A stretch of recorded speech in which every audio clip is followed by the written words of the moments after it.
কৃষ্ণ।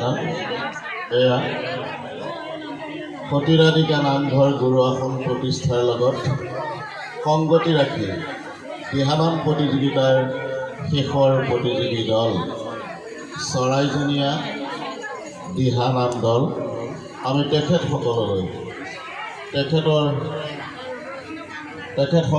আমি আন্তৰিক শুভেচ্ছা আৰু শুভকামনা জ্ঞাপন কৰিছোঁ।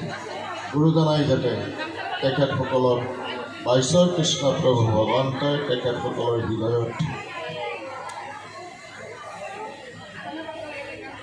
হৃদয়ত ভক্তি প্ৰদান কৰি একনিষ্ঠ ভকত হ'বলৈ ভগৱন্ত পুৰুষৰ অভয় চৰণত ঠাই দিয়ক কৃষ্ণ।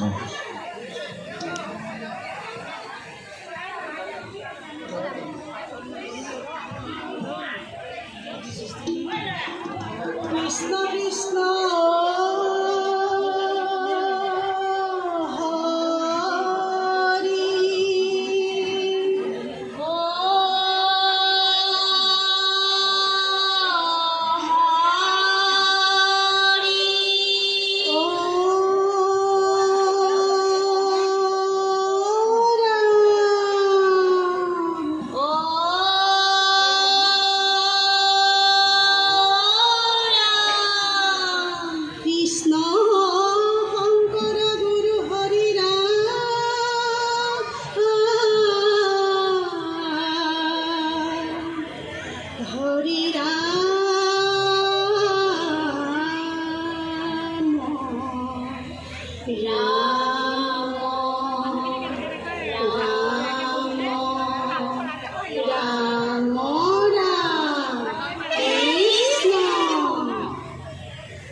কৃষ্ণ অংশে অৱতৰী